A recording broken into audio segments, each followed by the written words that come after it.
உங்கள் favourite TV ஷோக்களை இனி miss பண்ண தேவையில்லை. ZEE5 இல் முற்றிலும் இலவசமாக காணுங்கள். இங்கேயும் எப்பொழுதும். ஐயோ தமன்னா, பொம்மி போட்டோ பக்கத்துல ராணி போட்டோவை வச்சுட்டு தோற்றல் மறைவுன்னு எழுதிடலாம். தோற்ற மீனிங் எல்லாருக்கும் தெரியும். ஆனா அவங்க 2 பேரோட மறைவு நம்மளால நமக்கு மட்டும் தான் தெரியும்.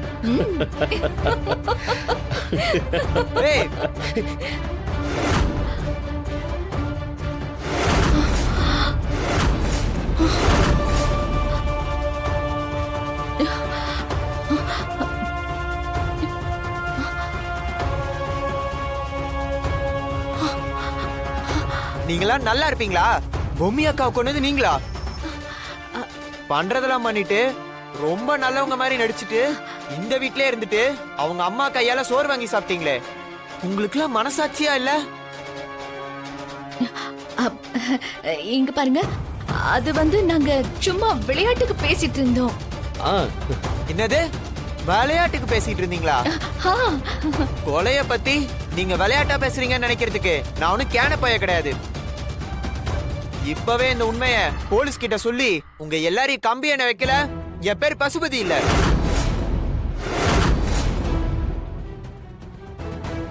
மாப்பிள்ள தம்பி, தயவு செஞ்சு நான் சொல்றத கொஞ்சம் புரிஞ்சுக்கோங்க. நாங்க சும்மா பேசிட்டு இருந்தோம், அத நீங்க தப்பா புரிஞ்சுக்கிட்டீங்க. நாங்க இங்க ரொம்ப போர் அடிக்குதுன்னு சொல்லிட்டு சும்மா அப்படி விளையாட்டா பேசிட்டு இருந்தோம். நீங்க தான் தப்பா எடுத்துக்காதீங்க. என்னது போர் அடிக்குதா? போர் அடிக்குதுன்னு கொலை செஞ்சத பத்தியும் செய்ய போறத பத்தியும் பேசுறதுக்கு நீங்க என்ன கூலிக்கு மாரடிக்கிற கூலிப்படையா? என்ன மாப்பிள்ள தம்பி, வாய்க்கு வந்ததெல்லாம் பேசிட்டு இருக்கீங்க? அதான் நாங்க சும்மா பேசிட்டு இருந்தோம்னு சொல்றோம்லப்பா. இங்க பாருங்க, இதோட இதை விட்டுருங்க. இதை பேசி தயவு செஞ்சு பெருசாக்கிடாதீங்க. மாப்பிள்ள, இப்போ நீங்க நாங்க பேசினதெல்லாம் கேட்டீங்க இல்லையா?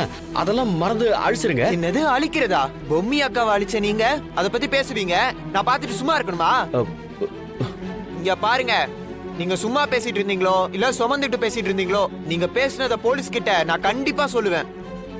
அவங்க வந்து நீங்க சும்மா பேசுனீங்களா விளையாட்டுக்கு பேசுனீங்களான்னு கண்டுபிடிக்கிட்டோம். என்ன மாப்பிள்ள இப்படி ஒரேடியா குதிச்சா எப்படி? இவ்வளவு பொறுமையா சொல்லிட்டு இருக்கோமே, இதுல இருந்தே உங்களுக்கு தெரியலையா? நாங்க சும்மா விளையாட்டுக்கு பேசிட்டு இருந்தோம். சத்தியமா எங்களை நம்புங்க. கண்டிப்பா போலீஸ் கிட்ட சொல்றேன்டா. என்ன மாப்பிள்ள,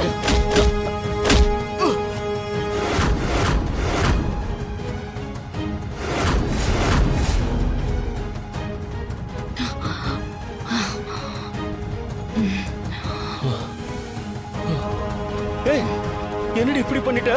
முதல்ல கதவுலாம் சாத்திட்டு வா போ.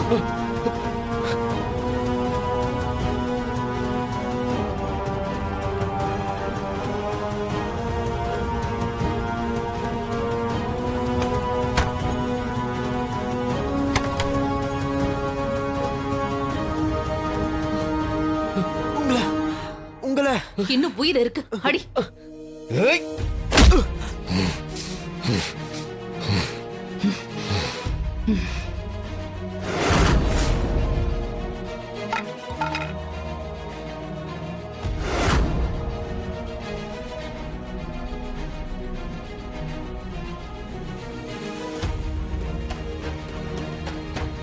மனோ, இன்னும் உயிர் போகல மனோ. அவன் கழுத்து நெரிச்சு கொள்ளு. இவன உங்களை சாவடா.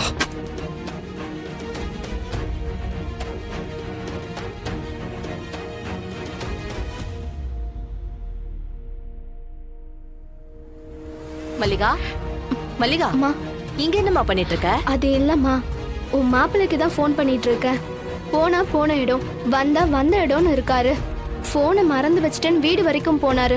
இன்னும் ஆளே காணும்மா. அவருக்கு தான் ஃபோன் பண்ணிட்டு இருக்கேன். ஏமா, மாப்பிள்ளை என்ன சின்ன குழந்தையா? போனவருக்கு வர வழி தெரியாதா? இத பாரு, பூஜை ஆரம்பிக்க போறாங்க. அவர் வந்துருவாரு, நீ உள்ள வா. சரிம்மா. எல்லாம் சிறப்பா ஆத்தாவோட அருளால நல்லபடியா நடக்கும். சரிங்க சாமி. சரி சரி, எல்லாம் அந்த ஆத்தா கையில இருக்கு. கூட்டிட்டு வந்துட்டேன். எங்க போயிருந்த? கொடுங்கம்மா. இந்தாங்க சாமி. அர்ச்சனை சாமி பேர்லயே பண்ணிடலாமாமா? இதுல மத்ததெல்லாம் இருக்கு, இதுல முக்கியமானது தாலி சரடு இல்லையேம்மா. ஐயோ, இதோ இருக்கு, இருங்க தரேன்.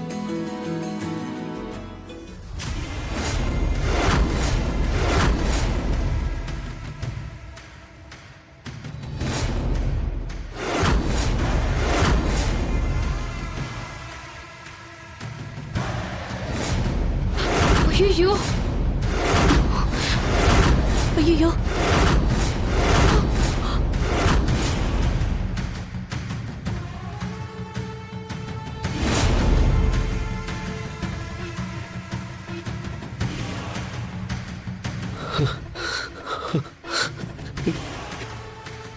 என்ன தமன்னா, அவசரப்பட்டு நாம இவரை கொண்டுட்டோமே. ஏய், இவனை மட்டும் நம்ம இப்ப விட்டுருந்தோம்னா நம்ம 2 பேரோட கதையே முடிஞ்சிருக்கும்.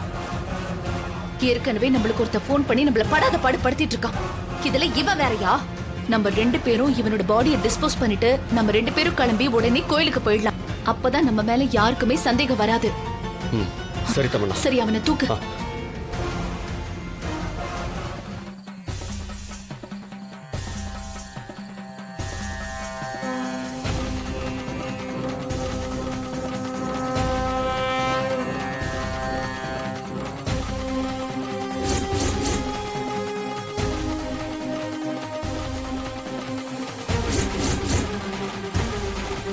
பூசாரி ஐயா, என்னாச்சு? எதுக்காக இந்த நேரத்துல சோழி போட்டு பாத்துறீங்க? அதுவும் 1-2 தபா போட்டு பார்த்தா கூட பரவாயில்ல. இத்தனை வாட்டி போட்டும் உங்க முகம் இப்படி இருண்டு போய்குது. என்ன ஆச்சு பூசாரி ஐயா? ராணி, 1க்கு 2 தடவை சோழி போட்டு பார்த்தோம். 2 தடவையும் சோழி நிமிர்ந்த மாதிரி தான் இருக்கு. நீ ஏதோ ஒரு உருவம் அழுதுகிட்டே வந்துச்சுன்னு சொன்னப்போ நான் நம்பல. ஆனா இப்ப போட்ட 12 சோழியுமே வானத்தை பார்த்தபடி நிக்கிறத பார்த்தா அடுத்து ஒரு பெரிய பிரளயம் நடக்க போகுதுன்னு சோழி சொல்லுது. பூசாரி ஐயா, கொஞ்சம் புரியுற மாதிரி சொல்லுங்க. எனக்கு ரொம்ப டென்ஷனா இருக்குது. இங்க பாரு தாயி, அந்த தெய்வ சக்தியோட ஆசை இருக்கிறதுனாலதான் எங்க பரம்பரையே சோழி போட்டு பார்த்து இந்த கோவிலை பராமரிச்சுட்டு வர்றோம். சோழி உருட்டுறதுக்கு மொத்தம் 12 சோழி தேவைப்படும். நாம போட்ட 12 சோழில ஒரு சோழி நிமிர்ந்து நின்னுச்சுன்னா நினைச்ச காரியம் கைகூடும்னு அர்த்தம். இதுவே 2 சோழியும் நிமிர்ந்து நின்னா தொலைஞ்சு போன பொருள் திரும்ப கிடைச்சிரும்னு சொல்லுவாங்க. இதுவே 3 சோழியும் நிமிர்ந்து நின்னா நினைச்ச காரியம் எதுவுமே நடக்காதுன்னு சொல்லுவாங்க. 4 சோழி நிமிர்ந்து நின்னா பிடிச்ச பிடி அகலும்னு சொல்லுவாங்க. 5 சோழி நிமிர்ந்து நின்னா அதுவே செல்வம் பெருகுன்னு சொல்லுவாங்க. 6 சோழி நிமிர்ந்து நின்னா தொட்ட காரியம் தொலங்குன்னு சொல்லுவாங்க. 7 சோழி நிமிர்ந்து நின்னா வீட்டுல மங்கள காரியம் நடக்க போகுதுன்னு அர்த்தம். 8 சோழி நிமிர்ந்து நின்னா நஷ்டம் ஏற்பட போகுதுன்னு சொல்லுவாங்க. 9 சோழி நிமிர்ந்து நின்னா எல்லாமே நல்லதா நடக்க போகுதுன்னு சொல்லுவாங்க. 10 சோழி நிமிர்ந்து நின்னா குடும்பத்துல பெரிய அவமானம் நடக்க போகுது. 11 சோழி நிமிர்ந்து நின்னா வீட்டுல தொட்டில் ஆட போகுதுன்னு அர்த்தம். அப்போ 12 சோழியும் நிமிர்ந்து நின்னா?